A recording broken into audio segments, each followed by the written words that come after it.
Hi Gemini, this is Jov. Welcome po sa ating channel. By the way, Gemini, this is timeless reading. Gamitin ang reading na ito bilang gabay lamang. Kung naka-resonate kayo, comment down, tandaan. Gemini, ito ay general reading. Kunin nyo lang po kung ano ang naka-resonate sa iyo. This is for you, Gemini.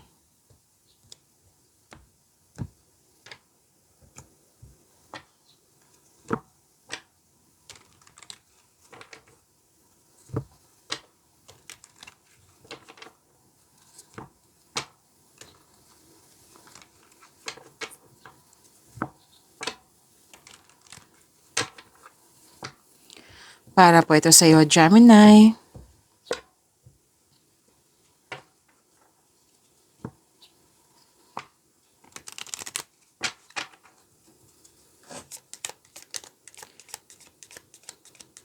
Message for Gemini.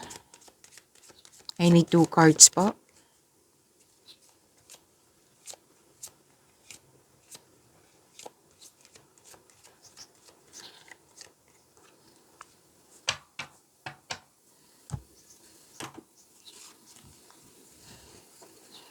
Change one thing today, start small.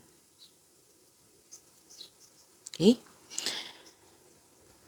Sabi po dito, take an action. Okay? Huwag magmadali. Take an action, one at a time. Siyempre may kasamang konkretong plano yan. Don't rush things. Enjoy mo yung mga ginagawa mo. Kahit paunti-unti yan, matatapos yan. Okay? May nakita ko dito na gumagawa kayo ng list. Things to do. Ano yung mga gagawin mo na kailangan ma-accomplish mo for today. Yan. Naglilista ka.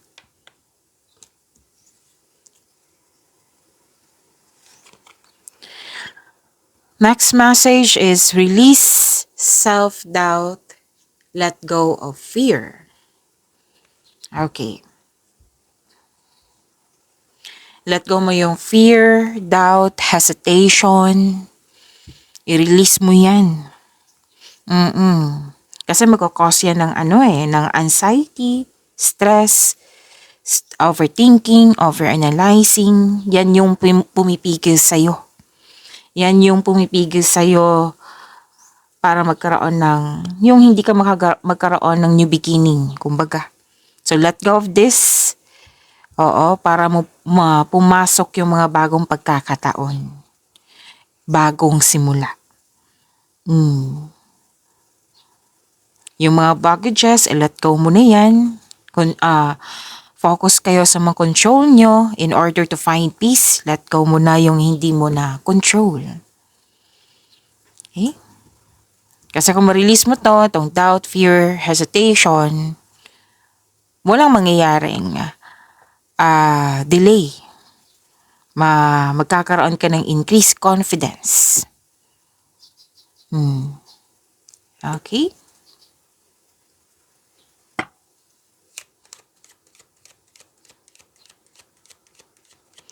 Maraming salamat po sa inyong patuloy na suporta sa mga nag-donate. Sa mga hindi nag-skip ng ads, maraming salamat po. Sa mga hindi pa nag-subscribe, subscribe na po kayo at click bell notification para malaman nyo na may bago tayong video. Para sa mga gusto magpa-reading po, comment po kayo ng personal reading. Again, comment kayo ng personal reading and check my reply sa comment section.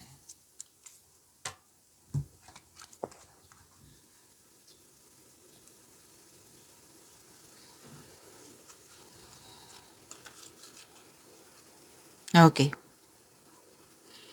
Ito din yung sinabi dito sa dalawang card mo na nakikita ko dito na nagkaroon ng doubt, hesitation, or fear kasi may nakita akong guilt, sacrifice. May nakita ko dito na hirapan ka sa isang sitwasyon, bagay ba or tao, or most likely nahihirapan to sa paggawa ng desisyon. Kaya nga may in-advise yung card nyo dito kanina na release self-doubt, let go of fear. para makawala ka na sa restriction. Set yourself free, freedom, para magkaroon ng recovery. Okay? Nakikita ko naman dito na magkakaroon po siya ng recovery. Nakikita ko dito na may grupo ng tao and I believe this is your family Gemini na buo ang suporta sa iyo. Nakikita ko rin dito na yung actually dalawang card po nagsabi dito na okay, tatlo pala. Nagkaroon ng time for reflection.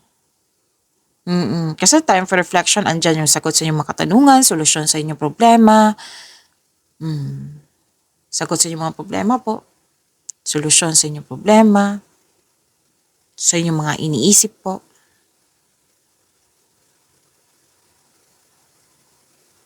Sa situation mo ngayon, Gemini, nagkaroon po ng yung nakikinig ka sa iyong sarili.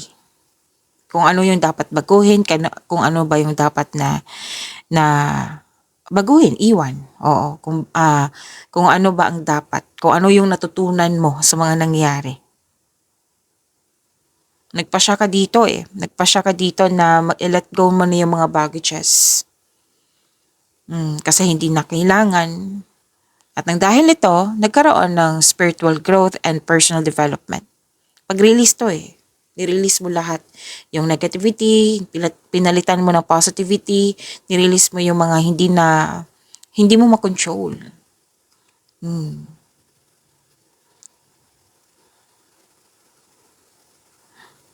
Nakita ko nga dito na nagkaroon ka ng me time. Like, yung mga hilig mo, most likely nagkaroon ka ng time sa nature.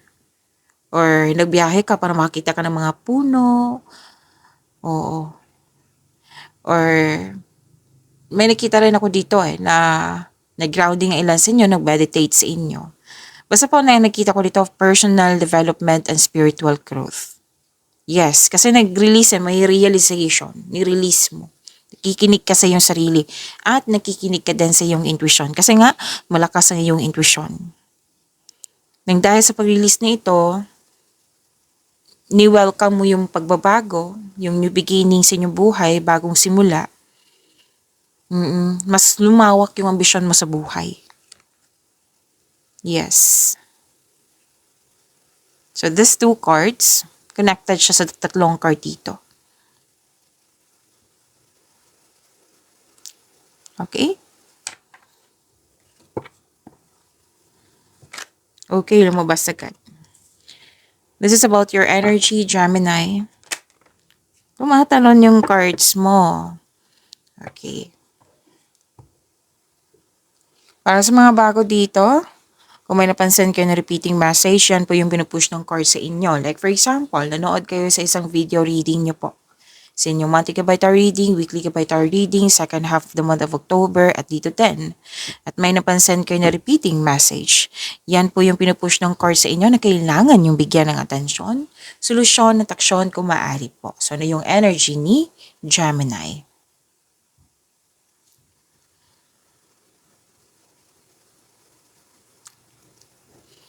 Okay. Maraming ideas. Kaya nga naglilista kayo dito sa yung mga ginagawa kasi marami kang naisip na bagong ideas. Nagkaroon ng clarity, yung realization na sinabi ko kanina. Nagkaroon ng determination. New beginning. Which is sinabi ko kanina dito. At dito din, sinabi ko kanina. Meron ka new ideas na agad mong binigyan ng aksyon para magkaroon ka ng maagang resulta. May magaganap na importanteng pag-uusap po or confrontation sa isang tao.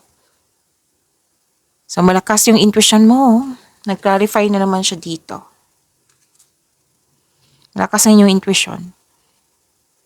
So ang advice ng card nyo dito, magtiwala sa inyong intuition na magagabay sa iyo patungo sa mga susunod na hakbang na pagkilos.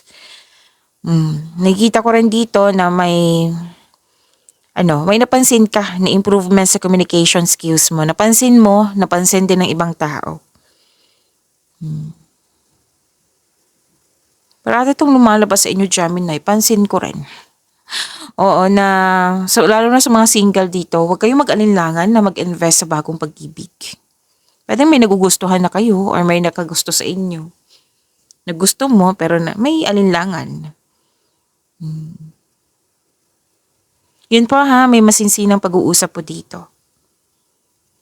Tapos, this is a go signal also sa mga balak may magnegosyo or mag-level up sa trabaho. I think lumabas to sa weekly gabay tarot reading nyo. Correct me if I'm wrong. So, nagkaroon ng bagong insights and clarity kung paano pa i-improve. Lalo na yung kaperahan, yung proyekto mo, yung mga ginagawa mo.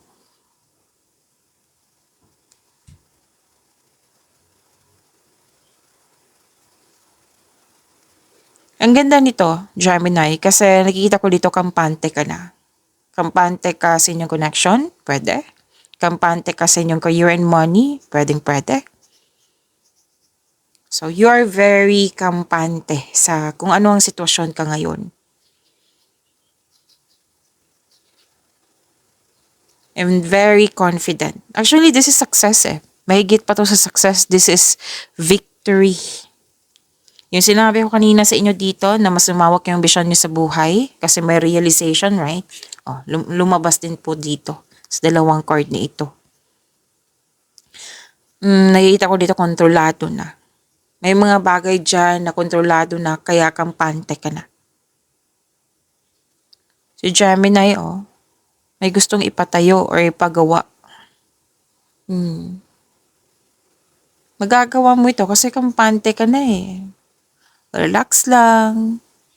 Kita ko yung energy mo dito, relax lang. Maraming iniisip pero physically nakikita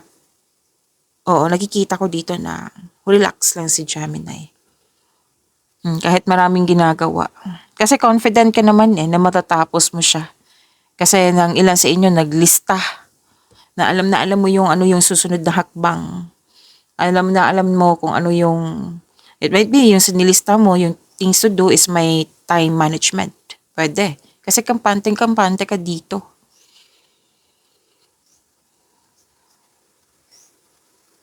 Gumagawa ka ng rules dito. Very confident si Gemini. Ang ganda ng energy mo.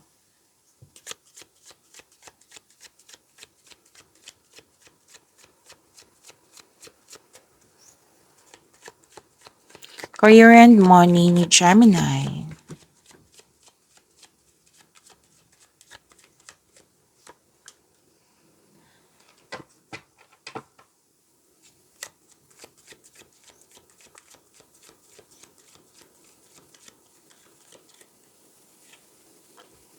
Oh, ganda.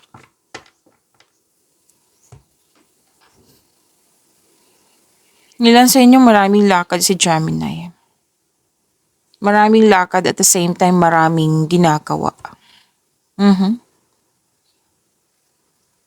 Pero nakita ko talaga dito, kalma kayo. Oo. Magaan ang energy ni Gemini.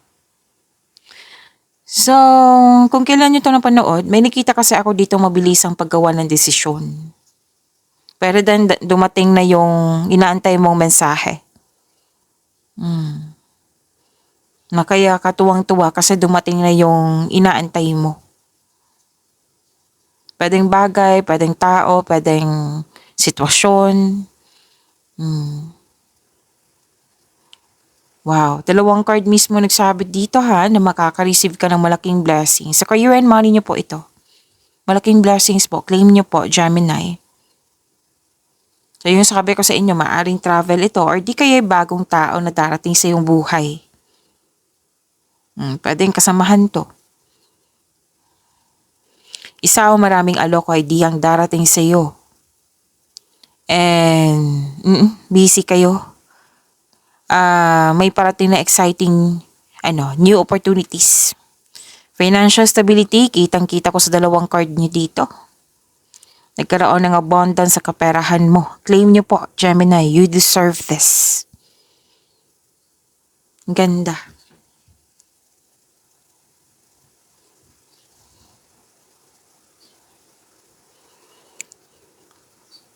Success, positive outcome. Kita ko talaga sa dalawang card dito na you're very happy. Exciting opportunities. Dalawang card mismo nagsabi niyan ha, Gemini. Exciting opportunities na parating sa iyo. Dalawang card din nagsabi dito, financial growth. Makaka-receive din po kayo ng ng recognition. Makaka-receive kayo ng acknowledgement that you deserve. Okay, nagkaroon ng time si Gemini sa bata or sa inner child mo. Or di kaya customer mo ito. Basta may bata, involved na bata dito na nagbibigay ito ng happiness sa iyo. Pwede nagkaroon ka ng time sa kanya or sa inner child mo. Or di kaya yung customer mo, bata, kliyente mo, bata. Or bata pa sa iyo. Okay, may some of you, magiging business partner mo yung family member.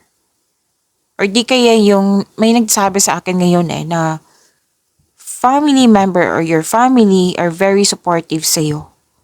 Kaya ito sila yung dahilan na naging masipag ka sa araw-araw. Nagdudulot ito ng happiness sa iyo Yung sinabi ko kanina dito regarding sa family, na very supportive sa iyo. Na sila ang dahilan, isa sa dahilan na mas maging masipag ka. Nakikita ko talaga dito na you are very happy. You're feeling healthier inside and out. Kung sa nakaraan, very stressed kayo or nabibigatan, now, okay na. Na-overcome na. Sinabi ko naman sa inyo kanina na, di ba, nabibigatan kayo pwedeng sa bagay sa isang tao or sa isang sitwasyon. Pero may nakita kong recovery, which is kinonfirm din dito. Okay na. Na-overcome na.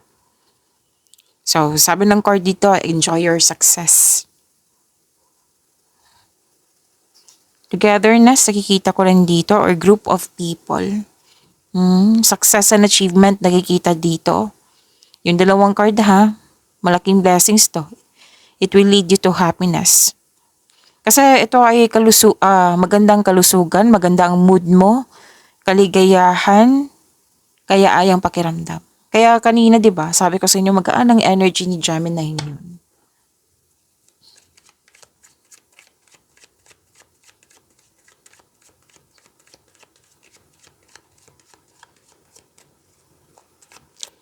Love life, self-love, partnership, and romance ni Gemini.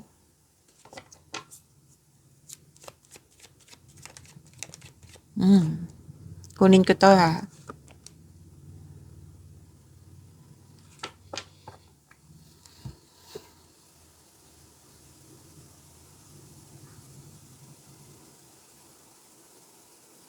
Nakikita ko dito, you're very inspired. Marami talagang ginagawa. Dito. Hindi lang ginagawa ha, marami ding iniisip. Single ka man marelasyon sa buhay mag-asawa. Okay. May nagkaayos. May magsisimula na ng pamilya. Bumuo ng pamilya po. May nag-decide po dito na magdagdag anak. Oo. May bagong nanganak Oo. May parating sa inyo, Gemini, na pwedeng dumating na mas lalong naging inspired ka dahil sa pwedeng bagay, pwedeng tao, pwedeng sitwasyon, na yan po ang dahilan na mas naging inspired ka. And ang advice ng card nyo dito, stay open sa mga signs na bigay ni universe and take action when they appear. Kasi may bagong simula dito na kailangan mong gawin. Bigyan ng action.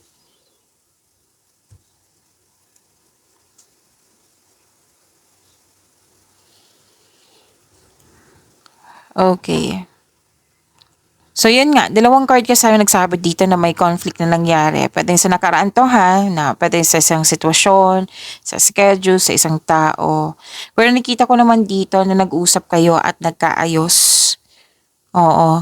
Kung ano man yung nangyaring challenges dyan, ma-overcome nyo po ito. Dalawang card kasi nagsabi dito. And nandito pa rin, Gemini, sa mga single po. Huwag ka man takot sa difficulties in love. Put a clear intention on also. Deserve yung mahalin. May ganap din na pinagtanggol mo yung kaibigan mo o miyembro ng pamilya laban sa iba. Pero maayos na to. Dalawang card kasi nag-confirm dito. Okay? Pag-imanin niyo po yung blessings sa binigay sa inyo, Gemini. See you tomorrow. Maraming salamat po.